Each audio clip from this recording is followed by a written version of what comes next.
ಭಟ್ಕಳ ತಾಲೂಕು ತೆಂಗಿನಗುಂಡಿ ಅಳವೆಕೋಡಿ ಅಳಿವೆ ಅಪಾಯಕಾರಿಯಾಗಿದ್ದು, ಇದಕ್ಕೆ ಈ ಹಿಂದೆ ವಿನ್ಯಾಸ ಬದಲಾಯಿಸಿ ನಡೆಸಲಾದ ತಡೆಗೋಡೆ ಬಂದರು ಕಾಮಗಾರಿಗಳೇ ಬುಧವಾರದ ದೋಣಿ ದುರಂತಕ್ಕೆ ಕಾರಣವಾಗಿದೆ ಎಂದು ರಾಜ್ಯ ಬಂದರು, ಮೀನುಗಾರಿಕೆ ಹಾಗೂ ಒಳನಾಡು ಜಲಸಾರಿಗೆ ಸಚಿವ ಮಂಕಾಳ್ ವೈದ್ಯ ಅಸಮಾಧಾನ ಹೊರಹಾಕಿದ್ದಾರೆ. ಗುರುವಾರ ಬೆಳಿಗ್ಗೆ ಮೀನುಗಾರರು ಕರಾವಳಿ ಕಾವಲು ಪಡೆ ಪೊಲೀಸ್ ಜಂಟಿ ಆಶ್ರಯದಲ್ಲಿ ಇಲ್ಲಿನ ಮುಂಡಳಿ ಮೊಗೇರಕೇರಿ ಭಾಗದಲ್ಲಿ ನಡೆಯುತ್ತಿದ್ದ ಶವಶೋಧನಾ ಕಾರ್ಯಾಚರಣೆ ಸ್ಥಳಕ್ಕೆ ಆಗಮಿಸಿದ ಸಂದರ್ಭದಲ್ಲಿ ಸುದ್ದಿಗಾರರೊಂದಿಗೆ ಮಾತನಾಡಿದರು. ಭಟ್ಕಳ ತೆಂಗಿನಗುಂಡಿ ಅಳವೆಕೋಡಿಯಲ್ಲಿನ ತಡೆಗೋಡೆ ಬಂದರು ಕಾಮಗಾರಿ, ಅಲ್ಲಿನ ನೈಸರ್ಗಿಕ ಸ್ಥಿತಿಗತಿಯ ಬಗ್ಗೆ ಸರ್ಕಾರ ಮತ್ತೊಮ್ಮೆ ಅಧ್ಯಯನ ನಡೆಸುತ್ತಿದೆ. ಅಲ್ಲಿ ಕೇವಲ ಹೂಳೆತ್ತೋದ್ರಿಂದ ಯಾವುದೇ ಪ್ರಯೋಜನ ಇಲ್ಲ. ಅಳಿವೆ ಪ್ರವೇಶದ ದಿಕ್ಕು ಮಾರ್ಗಗಳು ಬದಲಾಗಬೇಕಾಗಿದೆ.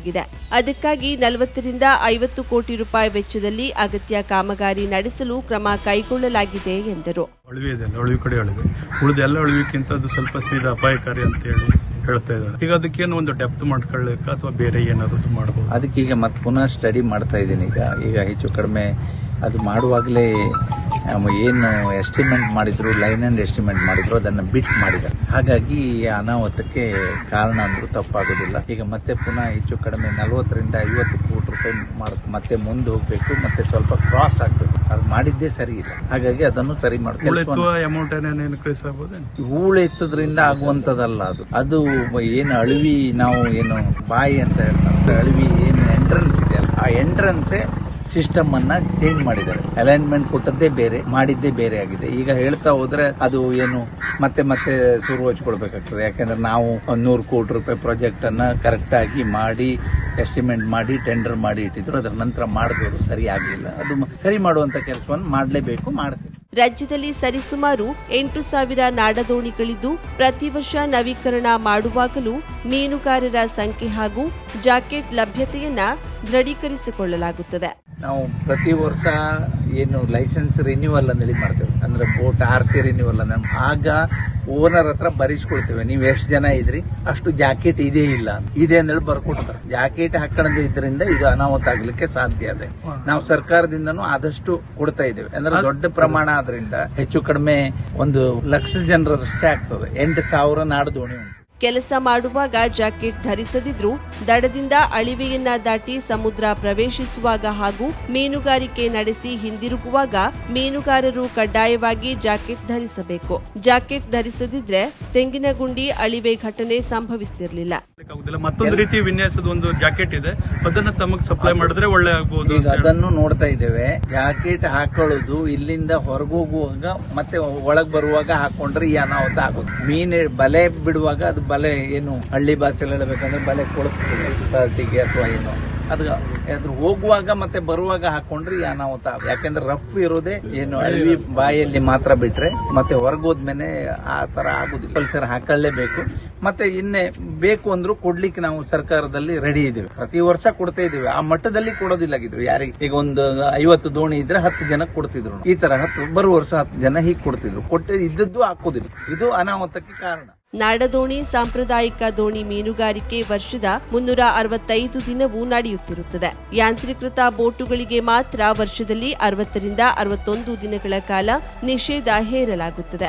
ಹವಾಮಾನ ವೈಪರೀತ್ಯದ ಸಂದರ್ಭದಲ್ಲಿ ಮೀನುಗಾರರು ಎಚ್ಚರಿಕೆ ವಹಿಸಬೇಕು. ತುಫಾನ್ ನಿರ್ಲಕ್ಷಿಸಿ ಒಬ್ಬರ ಹಿಂದೆ ಇನ್ನೊಬ್ಬರು ಕಡಲಿಗೆ ಇಳಿಯೋದ್ರಿಂದ ಅಪಾಯ ಸಾಧ್ಯತೆ ಹೆಚ್ಚಿದೆ. ಜೀವಕ್ಕಿಂತ ವೃತ್ತಿ ದೊಡ್ಡದಲ್ಲ ಎಂದು ಎಚ್ಚರಿಸಿದ್ರು. ನಿಷೇಧ ಮಾಡೋದು ಬರೀ ಬೋಟ್ನವರಿಗೆ ಮಾತ್ರ ಬಿಟ್ಟರೆ ನಾಡದೋಣಿಯವರಿಗಲ್ಲ. ನಾಡದೋಣಿಯವರಿಗೆ 365 ದಿವಸನೂ ಅವ್ರ ಜೀವನೋಪಾಯಕ್ಕೆ ಅದು ಮೊದಲಿಂದನೂ ಮಾಡ್ಕೊಂಡು ಬರುವಂತದ್ದು. ಈಗ ಹೊಸದಾಗಿ ಅಲ್ಲ. ಅವ್ರಿಗೆ ಮತ್ತೆ ನಿಷೇಧ ಅಂದೇಳು ಇರೋದಿಲ್ಲ. ಅವರಿಗೆ ಏನು ಯಾವಾಗ ಅವರು ನೋಡ್ಕೊಂಡು ಹೋಗ್ಬೇಕು. ನಾನು ಅವ್ರ ಹತ್ರ ಬಹಳ ವಿನಂತಿ ಮಾಡ್ಕೊಂಡೆ, ದಯವಿಟ್ಟು ಸಮುದ್ರಕ್ಕೆ ಇಳಿಬೇಡಿ. ತುಂಬಾ ವರ್ಷದಕ್ಕಿಂತ ಹೆಚ್ಚು ಈ ವರ್ಷ ಗಾಳಿ ಅಥವಾ ತುಫಾನ್ ಆಗಿದೆ, ಮತ್ತೆ ಹೋಗ್ಬೇಡಿ ಅಂತಾನು ಹೇಳಿದ್ದೆ. ಈಗ ಏನು ಹೇಳೋಂಗಿಲ್ಲ. ಈಗ ಒಬ್ಬರು ನೋಡಿ ಒಬ್ರು ಹೋಗುವಂತದ್ದು. ಈಗ ಬಹಳ ಬೇಜಾರಾಗಿದೆ. ಮಂಗಳೂರದಿಂದ ಮುರುಡೇಶ್ವರವರೆಗೆ ಈ ವರ್ಷ ಫಸ್ಟ್ ಟೈಮ್ ಇಷ್ಟು ದೊಡ್ಡ ಸಾವನ್ನಾಗ ನೋಡ್ತಾ ಇರೋದು. 20 ದಿನಕ್ಕೆ 12 ಜನ ಆದ್ರು. ಬಹಳ ನೋವಾಗಿದೆ. ಆದ್ರೆ ನಾವು ಅವರಿಗೆ ಮತ್ತೆ ಹೇಳ್ತೀನಿ, ನಿಷೇಧ ಬೋಟ್ನವ್ರಿಗೆ ಮಾತ್ರ 3 ತಿಂಗಳ ನಡೆಯಿತು. ಈಗ 2 ತಿಂಗಳ ಮಾಡಿದ್ದಾರೆ. 61 ದಿವಸ ಏನೋ ಮಾಡಿದ್ದಾರೆ. ಅದು ಈಗ ಹೋಗ್ಬೇಡಿ ಅಂತ ಎಲ್ಲರಿಗೂ ಹೇಳಿದ್ದೇವೆ. ಆಗಸ್ಟ್ 15ರವರೆಗೆ ಹೋಗ್ಲಿಕ್ಕಿಲ್ಲ ಅನ್ನಲಿ ವಾತಾವರಣ ಅಥವಾ ಸಮುದ್ರ ಏನಾದ್ರೂ ಶಾಂತ ಆದ್ರೆ ಮತ್ತೆ ಹೋಗುವಂತದ್ದು ಏನು ಅಂತೇಳಿ ಯೋಚನೆ ಮಾಡ್ತೇವೆ. ಮತ್ತೆ ಮನವಿ ಮಾಡ್ತೀನಿ ಅವರಿಗೆ, ಯಾರು ಹೋಗ್ಬೇಡಿ ಅಂತ. ಈ ಸಂದರ್ಭದಲ್ಲಿ ಎಸ್ಪಿ ದಿಲೀಪನ್, ಸಿಪಿಐ ಮಂಜುನಾಥ್ ಲಿಂಗಾರೆಡ್ಡಿ, ಮೀನುಗಾರಿಕಾ ಇಲಾಖೆಯ ಸಹಾಯಕ ನಿರ್ದೇಶಕ ರೇಣುಕಾಸ್ವಾಮಿ, ಕರಾವಳಿ ಕಾವಲು ಪಡೆಯ ಎಸ್ಐ ವೀಣಾ, ಭಟ್ಕಳ ಗ್ರಾಮೀಣ ಠಾಣಾ ಎಸ್ಐ ಭರಮಪ್ಪ ಬೆಳಗಲಿ, ಮುಖಂಡರಾದ ಯಾದವ್ ಮೊಗೇರ್, ವೆಂಕಟರಮಣ ಮೊಗೇರ್, ಶ್ರೀಧರ್ ಮೊಗೇರ್, ಸುರೇಶ್ ಹೊಸ್ಮನೆ, ನಾಗರತ್ನ ಮೊಗೇರ್ ಮೊದಲಾದವರು ಉಪಸ್ಥಿತರಿದ್ದರು. ಬುಧವಾರ ಭಟ್ಕಳ ತೆಂಗಿನಗುಂಡಿ ಅಳವಿಯಲ್ಲಿ ಕಣ್ಮರೆಯಾದ 4 ಮೀನುಗಾರರ ಶವಶೋಧ ಕಾರ್ಯಾಚರಣೆಗೆ ಪೊಲೀಸ್ ಇಲಾಖೆ ಸಂಪೂರ್ಣ ನೆರವು ನೀಡಿದೆ ಎಂದು ಜಿಲ್ಲಾ ಪೊಲೀಸ್ ವರಿಷ್ಠಾಧಿಕಾರಿ ಎಸ್ಪಿ ದಿಲೀಪನ್ ಹೇಳಿದರು. ಅವರು ಮುಂಡಳ್ಳಿಯಲ್ಲಿ ಸುದ್ದಿಗಾರರೊಂದಿಗೆ ಮಾತನಾಡಿದರು. ಘಟನೆ ನಡೆದ ಕೆಲ ಹೊತ್ತಿನಲ್ಲೇ ಕರಾವಳಿ ಕಾವಲು ಪಡೆ ಕಾರ್ಯಾಚರಣೆಗೆ ಇಳಿದಿದೆ. ಕೋಸ್ಟಲ್ ಗಾರ್ಡ್ಗೂ ಮಾಹಿತಿ ರವಾನಿಸಲಾಗಿದೆ. ಹೆಚ್ಚಿನ ಬೋಟ್, ಸಲಕರಣೆಗಳ ಅಗತ್ಯ ಇದ್ದಲ್ಲಿ ಪೂರೈಸಲಾಗುವುದು ಎಂದರು. CPI Manjunath Lingareddy, SI Bharamappa Belagali, SI Veena ಉಪಸ್ಥಿತರಿದ್ದರು. ಅಂಕೋಲಾ ತಾಲೂಕಿನ ಕೇಣಿಯಲ್ಲಿ ನಿರ್ಮಾಣ ಮಾಡಲು ಹೊರಟಿರುವ ಉದ್ದೇಶಿತ ವಾಣಿಜ್ಯ ಬಂದರು ಕಾಮಗಾರಿಯನ್ನ ಕೈಬಿಡುವಂತೆ ಕೇಣಿ ಗ್ರಾಮದ ಕೋಮಾರಪಂಥ ಸಮಾಜದವರಿಂದ ತಹಶೀಲ್ದಾರ್ ಅವರಿಗೆ ಮನವಿ ಸಲ್ಲಿಸಲಾಯಿತು. ಕೃಷಿಕ ಕೋಮಾರಪಂಥ ಸಮಾಜದವರು ಮಾತನಾಡಿ, ಹಲವಾರು ವರ್ಷಗಳಿಂದ ಪಿತ್ರಾರ್ಜಿತ ಆಸ್ತಿಗಳನ್ನು ಹೊಂದಿ ಇಲ್ಲಿಯೇ ಹುಟ್ಟಿ ಬೆಳೆದು ಮನೆ ಗುಡಿಸಲು ಕಟ್ಟಿಕೊಂಡು ಸಂಸಾರ ಮಾಡಿ ಇಲ್ಲಿನ ತುಂಡು ಕೃಷಿ ಭೂಮಿಯಲ್ಲಿಯೇ ದುಡಿದು ಜೀವನ ಕಟ್ಟಿಕೊಂಡಿದ್ದೇವೆ. ರೈತಾಪಿ ಮತ್ತು ಬಡ ಜನರ ಬದುಕು ನುಂಗಿ ಹಾಕುವ ಉದ್ದೇಶಿತ ಕೇಣಿ ವಾಣಿಜ್ಯ ಬಂದರು ಯೋಜನೆ ಕೈಬಿಡುವ ಕುರಿತು ಮಾನ್ಯರೇ, ಕೇಣಿಯ ವಾಸ್ತವ್ಯ ಮತ್ತು ಕೃಷಿಕ ಕುಮಾರಪಂಥ ಬಾಂಧವರಾದ ನಾವು ಎಷ್ಟೋ ವರ್ಷಗಳಿಂದ ಪಿತ್ರಾರ್ಜಿತ ಆಸ್ತಿಗಳನ್ನು ಹೊಂದು ಇಲ್ಲಿಯೇ ಹುಟ್ಟಿ ಬೆಳೆದು ಮನೆ ಗುಡಿಸಲು ಕಟ್ಟಿಕೊಂಡು ಸಂಸಾರ ಮಾಡಿ ಇಲ್ಲಿನ ತುಂಡು ಕೃಷಿ ಭೂಮಿಯಲ್ಲಿಯೇ ದುಡಿದು ತಿಂದು ಜೀವನ ಮಾಡಿಕೊಂಡು ಬರುತ್ತಿದ್ದೇವೆ. ಆದರೆ ಸದ್ಯ ದೇಶದ ಅಭಿವೃದ್ಧಿ ಹೆಸರಿನಲ್ಲಿ ಕೇಂದ್ರ ಮತ್ತು ರಾಜ್ಯ ಸರ್ಕಾರ ಹಾಗೂ ಗುತ್ತಿಗೆ ಪಡೆದ ಕಂಪನಿ ಕೇಣಿಯಲ್ಲಿ ವಾಣಿಜ್ಯ ಬಂದರು ನಿರ್ಮಾಣ ಮಾಡಿ ಸಾವಿರಾರು ಕೃಷಿಕ ಕುಟುಂಬಗಳನ್ನ ಬೀದಿ ಪಾಲು ಮಾಡಲು ಹೊರಟಿದೆ. ಸದ್ಯ ದೇಶದ ಅಭಿವೃದ್ಧಿ ಹೆಸರಿನಲ್ಲಿ ಕೇಂದ್ರ ಸರ್ಕಾರ, ರಾಜ್ಯ ಸರ್ಕಾರ ಹಾಗೂ ಕಾಮಗಾರಿ ಗುತ್ತಿಗೆ ಪಡೆದ ಕಂಪನಿ ಇವರಿಂದ ಕೇಣಿಯಲ್ಲಿ ನಿರ್ಮಾಣವಾಗುತ್ತಿರುವ ಸಾವಿರಾರು ಕೃಷಿ ಕುಟುಂಬಗಳನ್ನು ಬೀದಿ ಪಾಲು ಮಾಡಲು ಹೊರಟಿದೆ. ಯಾವುದಾದರೂ ಬಂಜರು ಭೂಮಿ ಹಾಗೂ ಜನವಸತಿ ಇಲ್ಲದ ಭೂಮಿಯಲ್ಲಿ ಇಂಥ ಯೋಜನೆಗಳು ಮಾಡಬೇಕು ವಿನಃ ಸಾವಿರಾರು ಕುಟುಂಬಗಳು ಹೊಂದಿಕೊಂಡು ಬದುಕಿರುವಂತಹ ಈ ಪರಿಸರದಲ್ಲಿ ಜನರಿಗೆ ಬೇಡವಾದಂತಹ ಯೋಜನೆ ಆಗಬಾರದು. ಬಂದರು ಮಾಡಲು ಹೊರಟ ಕೇಣಿ ಭಾಗದಲ್ಲಿ ಕೃಷಿಗಾಗಿ, ಮೀನುಗಾರಿಕೆಗಾಗಲಿ ಸರ್ಕಾರಗಳು ಸವಲತ್ತುಗಳನ್ನು ಕೊಡಬೇಕೇ ಹೊರತು ಬೀದಿ ಪಾಲು ಮಾಡುವ ಕೆಲಸ ಮಾಡಬಾರದು. ಕೇಣಿ ಭಾಗದಲ್ಲಿ ಕೃಷಿಕರು ತಮ್ಮ ಜಮೀನಿನಲ್ಲಿ ಜೀವನೋಪಾಯಕ್ಕೆ ಭತ್ತ, ಕಲ್ಲಂಗಡಿ, ಶೇಂಗಾ ಹೀಗೆ ಅನೇಕ ಬಗೆಯ ತರಕಾರಿಗಳನ್ನ ಬೆಳೆದು ಜೀವನ ನಡೆಸಿಕೊಂಡು ಬಂದಿದ್ದು, ಅದರಲ್ಲಿಯೂ ಇಲ್ಲಿ ಬೆಳೆಯುವ ಕಲ್ಲಂಗಡಿ ಹಣ್ಣು ಕೇರಳ ಹಾಗೂ ಗೋವಾ ರಾಜ್ಯಕ್ಕೆ ಅತಿ ಹೆಚ್ಚಿನ ಪ್ರಮಾಣದಲ್ಲಿ ರಫ್ತಾಗಿ ಅಂಕೋಲಾ ತಾಲೂಕಿನ ಹೆಸರು ಪ್ರಸಿದ್ಧಿ ಪಡೆದಿದೆ. ಕೇಣಿ ಭಾಗದಲ್ಲಿ ಕೃಷಿಕರು ತಮ್ಮ ಜಮೀನಿನಲ್ಲಿ ಜೀವನೋಪಾಯಕ್ಕಾಗಿ ಭತ್ತ, ಶೇಂಗಾ, ಕಲ್ಲಂಗಡಿ ಹೀಗೆ ಅನೇಕ ತರಕಾರಿಗಳನ್ನು ಬೆಳೆದು ಜೀವನ ನಡೆಸಿಕೊಂಡು ಬಂದಿದ್ದು, ಅದರಲ್ಲೂ ಕಲ್ಲಂಗಡಿ ಬೆಳೆದು ಸ್ಥಳೀಯ ರಾಜ್ಯಗಳಾದ ಕೇರಳ, ಗೋವಾ ರಾಜ್ಯಗಳಿಗೂ ಕೂಡ ಕೇಣಿ ಭಾಗದಿಂದ ಕಲ್ಲಂಗಡಿಯನ್ನು ರಫ್ತು ಮಾಡುತ್ತಿದ್ದು, ಅದರಿಂದ ಅಂಕೋಲಾ ತಾಲೂಕಿನ ಹೆಸರು ಪ್ರಸಿದ್ಧ ಪಡೆದಿದೆ. ಇಂತಹ ಸಮೃದ್ಧ ಕೃಷಿ ಭೂಮಿಯನ್ನ ನಾವು ಬಿಡಲು ಸಾಧ್ಯವಿಲ್ಲ. ಆದ್ದರಿಂದ ಈ ಬಂದರು ನಿರ್ಮಾಣವನ್ನ ವಿರೋಧಿಸಿ ಈ ಮೂಲಕ ಮಾನ್ಯ ಮುಖ್ಯಮಂತ್ರಿಗಳಲ್ಲಿ ತಹಶೀಲ್ದಾರ್ ಅಂಕೋಲಾ ಇವರ ಮೂಲಕ ಮನವಿ ಮಾಡಿ ಕೇಳುತ್ತಿದ್ದೇವೆ ಎಂದರು. ಇಂಥ ಸಮೃದ್ಧ ಕೃಷಿ ಭೂಮಿಯನ್ನು ನಾವು ಬಿಡಲು ಸಾಧ್ಯವಿಲ್ಲ. ಆದ್ದರಿಂದ ಕೇಣಿ ಭಾಗದ ಕೃಷಿಕರು ಬಂದರು ನಿರ್ಮಾಣ ವಿರೋಧಿಸಿ ಈ ಮೂಲಕ ಮಾನ್ಯ ಮುಖ್ಯಮಂತ್ರಿಗಳಲ್ಲಿ, ಮಾನ್ಯ ತಹಶೀಲ್ದಾರರು ಅಂಕೋಲಾ ಇವರ ಮೂಲಕ ಮನವಿ ಮಾಡಿಕೊಳ್ತಿದ್ದೇವೆ. ನ್ಯಾಯವಾದಿ ಗುರುನಾಯ್ಕ್, ಮೋಹನ್ ನಾಯ್ಕ್, ಮಂಜುನಾಥ್ ನಾಯ್ಕ್, ಪೀರು ನಾಯ್ಕ್, ತೋಕು ನಾಯ್ಕ್, ದಿಗಂಬರ್ ನಾಯ್ಕ್, ನಾಗೇಶ್ ನಾಯ್ಕ್, ಅಮರ್ನಾಥ್ ನಾಯ್ಕ್, ಮಾರುತಿ ನಾಯ್ಕ್ ಸೇರಿದಂತೆ ಇತರರು ಇದ್ದರು. ಆಟ ಆಡಿ ಪಾಠ ಕಲಿತ ಅದೆಷ್ಟು ವರ್ಷದ ನಂತರ ಒಂದಾಗಿ ನೆನಪಿನ ಬುತ್ತಿಯನ್ನ ಬಿಚ್ಚಿಡುತ್ತಾ ಬೇರೆ ಬೇರೆ ಊರಿನಲ್ಲಿದ್ದರೂ ಸಹ ಒಂದಾಗಿ ಸಾಮಾಜಿಕ ಕಾರ್ಯ ಮಾಡುವ ಮೂಲಕ ಸಹಬಾಳ್ವೆಯ ಜೊತೆ ಸಮಾಜಕ್ಕೊಂದು ಕೊಡುಗೆ ನೀಡಬೇಕೆಂಬ ಸಂದೇಶದ ಬಹು ವಿಶೇಷ ವನ ಮಹೋತ್ಸವ ಕಾರ್ಯಕ್ರಮ ಗೋಕರ್ಣದ ಬಿದಿರಿಗೇರಿಯಲ್ಲಿ ಸಾಕ್ಷಿಯಾಯಿತು. ಮನೆ ಕಟ್ಟುವ ಸಂದರ್ಭದಲ್ಲಿ ಅನಿವಾರ್ಯವಾಗಿ ಮರ ಕಟಾವು ಮಾಡಿದ್ದರಿಂದ ಪ್ರಾಯಶ್ಚಿತವಾಗಿ 101 ಸಸಿ ನೆಡುವ ಕಾರ್ಯದ ಜೊತೆ ತನ್ನ ಬಾಲ್ಯದ ಸಹಪಾಠಿಗಳನ್ನ ಒಂದುಗೂಡಿಸಿ ವಿದ್ಯಾರ್ಥಿಗಳಿಗೆ ಪರಿಸರ ಕಾಳಜಿಯ ತಿಳುವಳಿಕೆ ನೀಡುವ ಮಾದರಿ ಕಾರ್ಯಕ್ರಮ ಹನೇಹಳ್ಳಿ ಗ್ರಾಮ ಪಂಚಾಯತ್ ವ್ಯಾಪ್ತಿಯ ಬಿದ್ರಗೇರಿಯಲ್ಲಿ ಗುರುವಾರ ನಡೆಯಿತು. ಗೋಕರ್ಣದಲ್ಲಿ ವಿದ್ಯಾಭ್ಯಾಸ ಮಾಡಿ ಪುಣೆಯಲ್ಲಿ ವಿಜ್ಞಾನಿಯಾಗಿರುವ ಅಂಕೋಲಾದ ಡಾಕ್ಟರ್ ಕಿರಣ್ ಅಂಕ್ಲೇಕರ್ ಅವರು ಕಳೆದ ವರ್ಷದಿಂದ ಈ ಕಾರ್ಯವನ್ನ ಮಾಡುತ್ತಿದ್ದು, ಅದರಂತೆ ಈ ವರ್ಷ ಅರಣ್ಯ ಇಲಾಖೆ ಹಿರೇಗುತ್ತಿ ವಲಯ, ಶ್ರೀ ಚಾಮಿ ವಿದ್ಯಾವಾಹಿನಿ ಟ್ರಸ್ಟ್, ಸೇವಾ ಭಾರತಿ ಹಾಗೂ ತಮ್ಮ ಬಾಲ್ಯದಲ್ಲಿ ಸಹಪಾಠಿಗಳ ಸಹಯೋಗದಲ್ಲಿ ಸರ್ಕಾರಿ ಕಿರಿಯ ಪ್ರಾಥಮಿಕ ಶಾಲೆಯ ಆವಾರದಲ್ಲಿ ವಿವಿಧ ಜಾತಿ ಗಿಡವನ್ನ ನೆಡಲಾಯಿತು. ಡಾಕ್ಟರ್ ಕಿರಣ್ ಅಂಕ್ಲೇಕರ್ ವಿದ್ಯಾರ್ಥಿಗಳನ್ನ ಉದ್ದೇಶಿಸಿ ಮಾತನಾಡಿ, ಮರ ಕಟಾವು ಮಾಡಿದ್ದಕ್ಕಾಗಿ 101 ಗಿಡ ನೆಡುತ್ತಿದ್ದು, ವಿದ್ಯಾರ್ಥಿಗಳು ನೆಟ್ಟ ಗಿಡಕ್ಕೆ ಅವರವರ ಹೆಸರನ್ನ ಇಡಲಾಗಿದ್ದು, ಇದನ್ನ ಪೋಷಿಸುವ ಜವಾಬ್ದಾರಿ ನಿಮ್ಮದು. ಮುಂದಿನ ಬಾರಿ ಯಾರು ಉತ್ತಮ ನಿರ್ವಹಣೆ ಮಾಡಿದ್ದೀರಿ ಎನ್ನುವುದನ್ನ ಪರಿಶೀಲಿಸಿ ಅವರಿಗೆ ಬಹುಮಾನ ನೀಡ್ತೇನೆ ಎಂದರು. ಈ ಗ್ರಾಮವನ್ನ ಮಾದರಿ ಗ್ರಾಮ ಮಾಡಲು ತಮ್ಮ ಟ್ರಸ್ಟ್ನಿಂದ ಕಾರ್ಯಪ್ರವೃತ್ತವಾಗಿದ್ದು, ಇದಕ್ಕೆ ಊರವರ ಸಹಕಾರ ಕೋರಿದ್ರು. ಪ್ರಧಾನಮಂತ್ರಿಯವರ ಮನ್ ಕಿ ಬಾತ್ನಲ್ಲಿ ನಮ್ಮ ಈ ಹಳ್ಳಿಯ ಹೆಸರು ಬರಬೇಕು. ಆ ಮೂಲಕ ಈ ಹಳ್ಳಿಯ ಮಹತ್ವ ದೇಶಕ್ಕೆ ತಿಳಿಯಬೇಕೆಂದು ಆಶಿಸಿದ್ರು. ಇದು ನಾನು ಮಾಡಿದೆ ಅಥವಾ ನನ್ನಿಂದ ಆಯ್ತು ಅಂತ ಹೇಳಿದ್ರೆ ಖಂಡಿತ ದಯವಿಟ್ಟು ಇದು ನಾನಂತ ಹೇಳೋ ಸಲುವಾಗಲ್ಲ, ಇದೊಂದು ಲೌಕಿಕ ಕಾರಣಕ್ಕಾಗಿ ನಾ ಹೇಳ್ತೇನೆ ಅಷ್ಟೇ. ಯಾಕಂದ್ರೆ ಇದು ಈ ಪ್ರತಿಯೊಂದು ಜಗತ್ ನಡೆಯುದು ದೇವರಿಂದ. ದೇವ್ರು ಪ್ರತಿಯೊಂದು ಇದ್ದಾಗ ಅದರಲ್ಲಿ ನಾನು ಮಾಡೋದು ಅನ್ನೋದು ಏನೂ ಇಲ್ಲ. ಅದರ ಸಲುವಾಗಿ ನಾನು ಮೊದಲಿಗೆ ಬೇಡ್ಕೊಳ್ಳೋದು ನಾನಲ್ಲ, ನನ್ನದಲ್ಲ, ಪ್ರತಿಯೊಂದು ದೇವರಿಂದ ನಡೆಸ್ತಾ ಇದೆ. ಈ ದೇವ್ರು ನಮ್ಮ ಹತ್ರ ನಡೆಸ್ತಾ ಇದೆ. ನಾವೊಂದು ಅದರಲ್ಲಿ ತಗೊಂಡು ಆ ಒಂದು ಕಾರ್ಯ ಮುಂದೆ ತಗೊಂಡು ಹೋಗೋರಷ್ಟೇ. ಅದೇ ಸಲ ಹೋದ ವರ್ಷ ಮಾಡಿದಂತೆ ನನಗೆ ಆಗನೇ ವಿಷಯ ಬಂದಿತ್ತು. ಒಂದೇ ವರ್ಷ ಯಾಕೆ, ಅದು ಒಂದು ರೀತಿ ನಂದೊಂದು ಸ್ವಾರ್ಥ ಆಗ್ತಲ್ಲ, ಒಂದು ವರ್ಷ ಮಾಡ್ದು ಅಂತ ತಗೊಂಡು ಇದೇ ರೀತಿ ನಾವು ಅದು ವಿಚಾರ ಮಾಡಿದ್ದು. ಇದೇ ರೀತಿ ಮುಂದಿನ ಸಲನೂ ಪ್ರತಿ ವರ್ಷನೂ ಒಂದು 101 ಸಸ್ಯ ಅದು ಇದು ಮಾಡಿದ್ರೆ ಅದೇ ರೀತಿ ನಾವು ಹೆಚ್ಚು ಗಿಡಗಳನ್ನು ನೆಟ್ಟು ಭೂಮಿ ಹಸಿರು ಮಾಡಲಿಕ್ಕೆ ನಮ್ಮದೊಂದು ನಾವು ಕೊಡುಗೆ ಕೊಟ್ಟಂಗೆ ಆಗ್ತದೆ ಅಂತ ಹೇಳ್ಕೊಂಡು ನಮ್ಮದೊಂದು ವಿಚಾರ ಇತ್ತು. ಅದೇ ರೀತಿ ಮತ್ತು ಈ ಒಂದು ಗ್ರಾಮ ಅದು ಸ್ಪೆಷಲ್ ಆಗಿ ನಾವು ಪುರಂದರ್ ಅವರು ಇವರಿಗೆ ತುಳಸಿಗೌಡರು ಹೇಳೋದು ಅಂದರೆ ನಾವು ಬಿದ್ರಗೆರೆ ಅಂತ ಹೇಳ್ಕೊಂಡು ಒಂದು ಯೋಚನೆಯೂ ಇದೆ. ಇದೊಂದು ಮಾದರಿ ಗ್ರಾಮ ಮಾಡಬೇಕು ಅಂತ ಹೇಳ್ಕೊಂಡು ಮಹಾಬಲೇಶ್ವರ ಮಂದಿರದ ಮೇಲುಸ್ತುವಾರಿ ಸಮಿತಿ ಸದಸ್ಯ ವೇದಮೂರ್ತಿ ಸುಬ್ರಹ್ಮಣ್ಯ ಅಡಿ ಮಾತನಾಡಿ, ದೂರದ ಊರಿನಲ್ಲಿ ಉದ್ಯೋಗದಲ್ಲಿದ್ದರೂ ತಾವು ವಿದ್ಯೆ ಕಲಿತ ನೆಲವನ್ನ ಮರೆಯದೆ ಇಲ್ಲಿಗೆ ಬಂದು ಉತ್ತಮ ಕಾರ್ಯ ಮಾಡುತ್ತಿರುವ ಡಾಕ್ಟರ್ ಕಿರಣ್ ರವರನ್ನ ಪ್ರಶಂಸಿಸಿ ಅಭಿನಂದಿಸಿದ್ರು.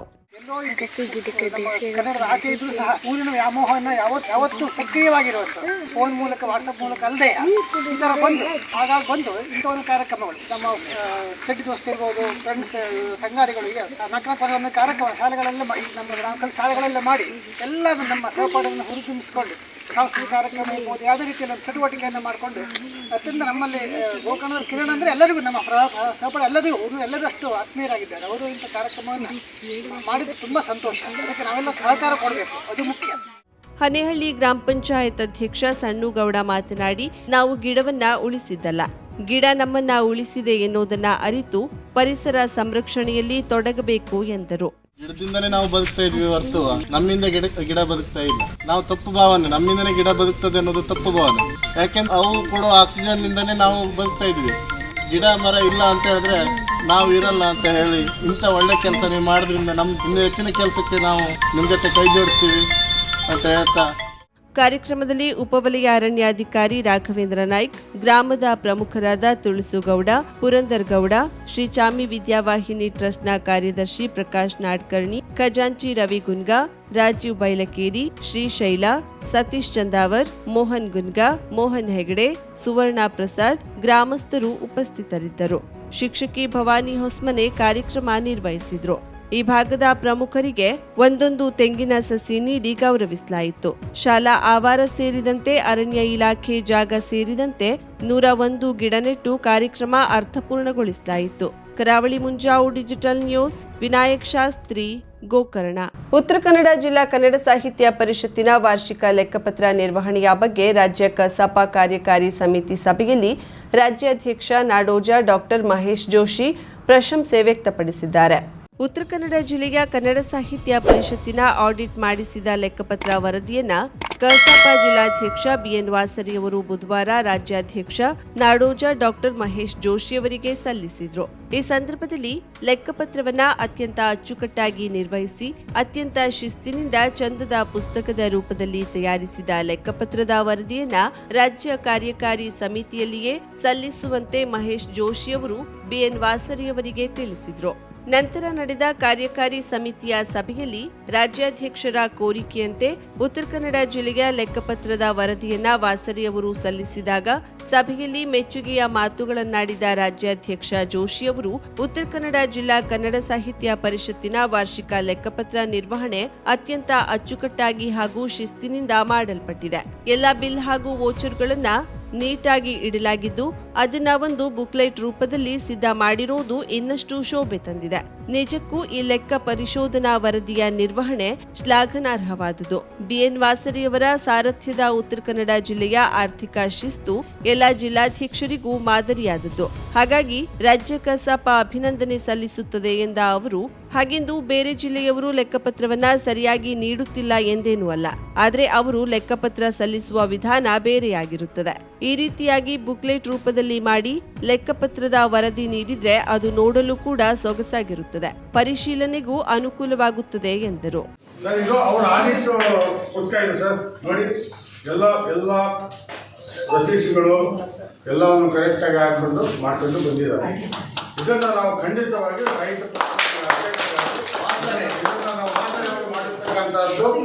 ಅದ್ಭುತವಾಗಿರ್ತಕ್ಕಂಥ ಕೆಲಸ. ಅದನ್ನು ನಾವು ಖಂಡಿತವಾಗಿಯೂ ಅವರಿಗೆ ಶ್ಲಾಘನೆಯ ಜೊತೆಗೆ ಅಭಿನಂದನೆಯನ್ನು ಸಲ್ಲಿಸುತ್ತೇವೆ. ಈ ಸಂದರ್ಭದಲ್ಲಿ ಹೆಚ್ಚಿನ ಎಲ್ಲ ಜಿಲ್ಲಾಧ್ಯಕ್ಷರುಗಳು ಕರತಾಡನ ಮಾಡಿ ಮೆಚ್ಚುಗೆ ಸೂಚಿಸಿದ್ರು.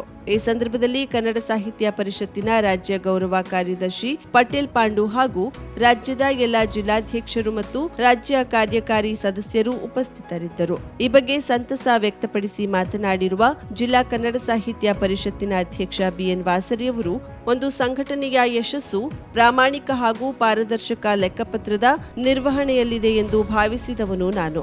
ಆ ಪ್ರಕಾರ ಈವರೆಗೆ ಕಸಾಪ ಸಂಘಟನೆಯನ್ನ ಮುಂದುವರಿಸಿಕೊಂಡು ಬಂದಿದ್ದೇವೆ. ಇಲ್ಲಿ ನನ್ನೊಬ್ಬನ ಶ್ರಮವಷ್ಟೇ ಇಲ್ಲ. ನಮ್ಮ ಜಿಲ್ಲಾ ಕಸಾಪದ ಎಲ್ಲ ಆರ್ಥಿಕ ಹಾಗೂ ಲೆಕ್ಕಪತ್ರದ ನಿರ್ವಹಣೆಯನ್ನ ಜಿಲ್ಲಾ ಗೌರವ ಕಾರ್ಯದರ್ಶಿ ಪಿಆರ್ ನಾಯ್ಕರವರು ನಿರ್ವಹಿಸುತ್ತಿದ್ದು, ಅವರ ಸಮಯೋಚಿತವಾದ ಕೆಲಸಗಳಿಂದಾಗಿ ರಾಜ್ಯ ಕಾರ್ಯಕಾರಿಣಿಯಲ್ಲಿ ರಾಜ್ಯಾಧ್ಯಕ್ಷರಿಂದ ಈ ಪ್ರಶಂಸೆಯ ಮಾತು ಬರಲು ಸಾಧ್ಯವಾಗಿದೆ. ಅವರಿಗೂ ಹಾಗೂ ಅವರ ಜೊತೆ ಸಹಕರಿಸಿದ ಜಿಲ್ಲಾ ಗೌರವ ಕಾರ್ಯದರ್ಶಿಗಳಾದ ಜಾರ್ಜ್ ಫರ್ನಾಂಡಿಸ್, ಗೌರವ ಕೋಶಾಧ್ಯಕ್ಷ ಮುರ್ತುಜಾ ಹುಸೇನ್, ಜಿಲ್ಲಾ ಸಮಿತಿ ಸದಸ್ಯರು ಮತ್ತು ಎಲ್ಲ ತಾಲೂಕು ಅಧ್ಯಕ್ಷರಿಗೆ ಅಭಿಮಾನ ತೋರುವ ಆಜೀವ ಸದಸ್ಯರಿಗೆ ಕೃತಜ್ಞತೆ ಸಲ್ಲಿಸುತ್ತೇನೆ ಎಂದಿದ್ದಾರೆ.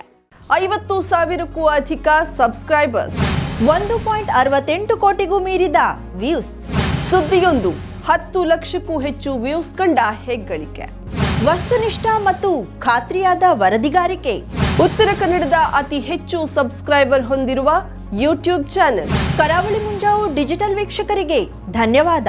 ಇನ್ಮುಂದೆ ಸುದ್ದಿಯಲ್ಲ ಮತ್ತಷ್ಟು ಸೊಗಸು. ನಿಮ್ಮಲ್ಲಿಯ ಸಭೆ ಸಮಾರಂಭ, ಅಂಗಡಿ ವ್ಯಾಪಾರ ಮಳಿಗೆಯ ಸಹಕಾರಿ ಸಂಸ್ಥೆಯ ಶುಭಾರಂಭದ ಕಾರ್ಯಕ್ರಮಗಳ ವಿಸ್ತೃತ ವಿಡಿಯೋ ಸುದ್ದಿ. ಸಂಪರ್ಕಿಸಿ ನಮ್ಮ ಕರಾವಳಿ ಮುಂಜಾವು ಡಿಜಿಟಲ್ ಪ್ರತಿನಿಧಿಗಳನ್ನ.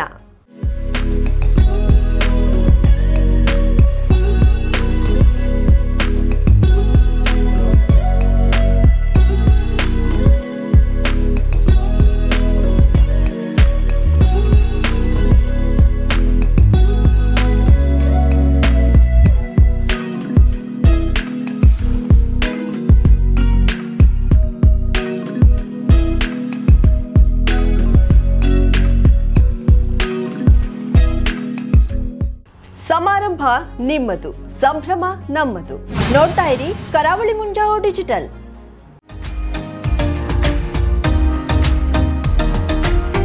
ಮಿಲನ್ ಎಂಟರ್ಪ್ರೈಸಸ್ ಬೃಹತ್ ಎಲೆಕ್ಟ್ರಾನಿಕ್ ಹಾಗೂ ಫರ್ನಿಚರ್ ಮಳಿಗೆ. ಉತ್ತರ ಕನ್ನಡ ಜಿಲ್ಲೆಯಲ್ಲೇ ಅತಿ ಹೆಚ್ಚು ಮಳಿಗೆಗಳನ್ನ ಹೊಂದಿರುವ, ಅತಿ ಹೆಚ್ಚು ಸಂತೃಪ್ತ ಗ್ರಾಹಕರನ್ನ ಹೊಂದಿರುವ ಮೂಲಕ ಹೆಗ್ಗಳಿಕೆಗೆ ಪಾತ್ರವಾಗಿರುವ ಏಕೈಕ ಸಂಸ್ಥೆ ಮಿಲನ್ ಎಂಟರ್ಪ್ರೈಸಸ್. ನಮ್ಮ ಮಳಿಗೆಗಳಲ್ಲಿ ಪ್ರಸಿದ್ಧ ಕಂಪನಿಗಳ electronic refrigerator, washing machine, LED TV, ಎಸಿಗಳು ಲಭ್ಯ.